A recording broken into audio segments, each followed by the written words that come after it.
যে এইটো এটা ইণ্ট্ৰাকশ্যন টাইপৰ মিটিং আছিল মেনেজমেণ্ট হওক ট্ৰেড ইউনিয়ন ৰিপ্ৰেজেণ্টেটিভসকলক আমি ইয়াতে মাতিছিলোঁ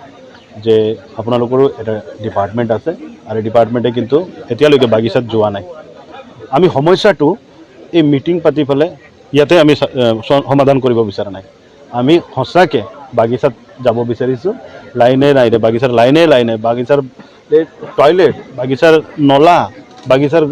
পাকঘৰত বাগিচাৰ কোৱাৰ্টাৰত সোমাই পেলাই আমি সমস্যাটো চাব বিচাৰিছোঁ ফেক্টৰীৰ ভিতৰত আমি সমস্যাটো চাব বিচাৰিছোঁ গতিকে আজি আমি প্ৰস্তাৱ গ্ৰহণ কৰিলোঁ যে ছেপ্টেম্বৰ মাহৰ 1 তাৰিখৰ পৰাই পাৰিলে আমি বাগিচা ভিজিট আৰম্ভ কৰি দিম ডিপাৰ্টমেণ্টৰ হয় এইটো টিফিন বক্সটো প্ৰদান কৰা হ'ব তাৰমানে ইয়াৰ আগতে মই কৈছিলোঁ যে গৰম দিনত ৰাতিপুৱা 6টা বজাত মানে ভাত বনাই লৈ যায় 12টালৈকে বেয়া হৈ যায় গতিকে সেই ভাতটো পেলাই ফেলে আকৌ পানী চানী খাই পেলাই কাম কৰিবলগীয়া হয় বহুত দুখ আছে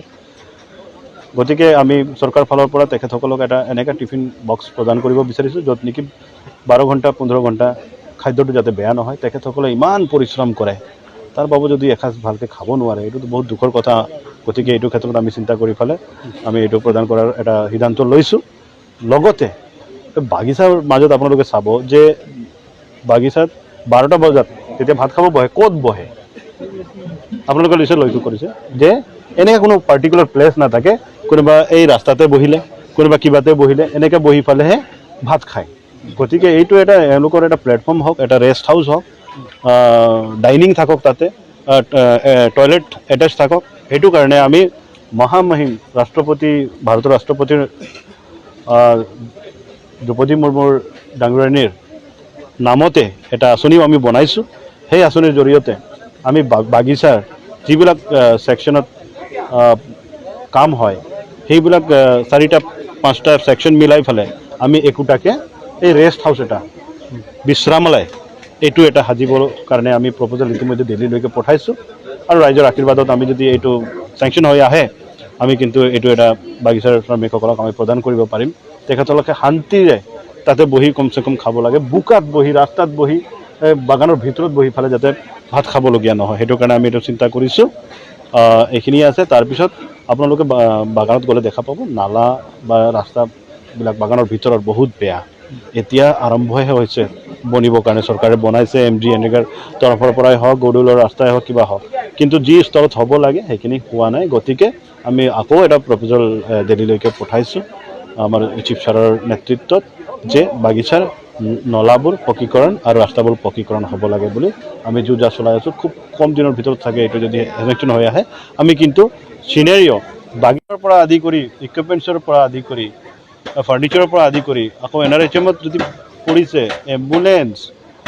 আকৌ এইড কিছুমান এইবিলাক প্ৰদান কৰি আছে বাগিচাবিলাকত স্কুলবিলাকত study materials books uniform mid day meal A to Z প্ৰদান কৰি আছে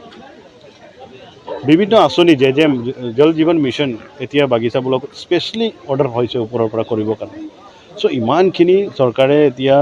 বহু আঁচনিবিলাক বাগিচাত কৰি আছে সেইটো মানে মালিক পক্ষক এইটো হেল্প হৈ আছে আৰু শ্ৰমিকসকলৰ সমস্যা সমাধান হৈ আছে কিন্তু এটা কথা যে এই যে সৰু সৰু সমস্যা যিবিলাক ক'লোঁ মই এতিয়া এইবিলাক কিন্তু প্লান্টেশ্যন লেবাৰ এক্টটো ভাইলেট কৰা হৈ আছে চ' কোৱাৰ্টাৰটোতো লাগিব ভাই কোৱাৰ্টাৰটো কাৰণে আজি বহুত বছৰ ধৰি পেলাই মানে কৈ আছে যে এই সৰু এটা সমস্যাটো সমাধান কৰিব পৰা নাই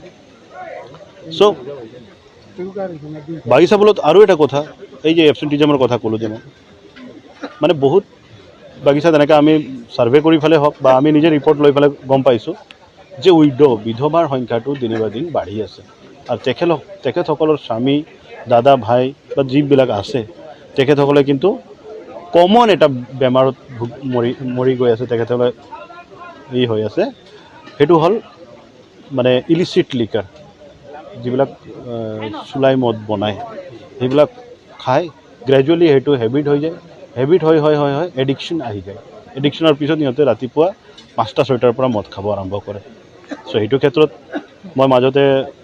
অসমৰ সন্মানীয় মুখ্যমন্ত্ৰী শ্ৰীযুত ডক্টৰ হেমন্ত বিশ্ব শৰ্মা ডাঙৰীয়াৰ লগত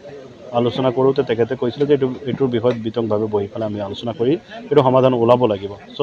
মই আশাবাদী বা আমি সকলোৱে আশাবাদী আজিও এইটোৰ ওপৰত এটা প্ৰস্তাৱ গ্ৰহণ কৰা হৈছে যে মেনেজমেণ্ট আৰু শ্ৰমিকসকলেও এইটো ক্ষেত্ৰত কোঅপাৰেশ্যনটো লাগিব। আমি যদি বাগিচাৰ পৰা টোটেলি এই ইলিচিট লিকাৰটো যদি নিৰ্মূল কৰিব বিচাৰিছোঁ, ইয়াৰ পৰা যদি আমি জেনেৰেশ্যন নৱপ্ৰজন্মবিলাকক যদি আমি বচাব বিচাৰিছোঁ, তেতিয়াহ'লে আমি প্ৰথমতে এইটোৱে ঠিক কৰিব লাগিব। কিয়নো আপোনালোকে জানে যে এজন ঘৰৰ মেইন মানুহ যেতিয়া মদ খাই মৰি গ'ল বা কিবা এনেকৈ মৰি যোৱাৰ পিছত সেইটো ঘৰত কিন্তু বহুত ডাঙৰ বিপদ এটা নামি আহে। ষ্টুডেণ্ট যদি পঢ়ি আছে লগে লগে ড্ৰপ আউট হৈ গ'ল, শিক্ষা তাতেই শেষ হৈ গ'ল। সৰু থাকে তেতিয়া, বয়স নাথাকে তেতিয়া, বাগানত কামো কৰিব নোৱাৰে, চাইল্ড লেবাৰত আহি যাব।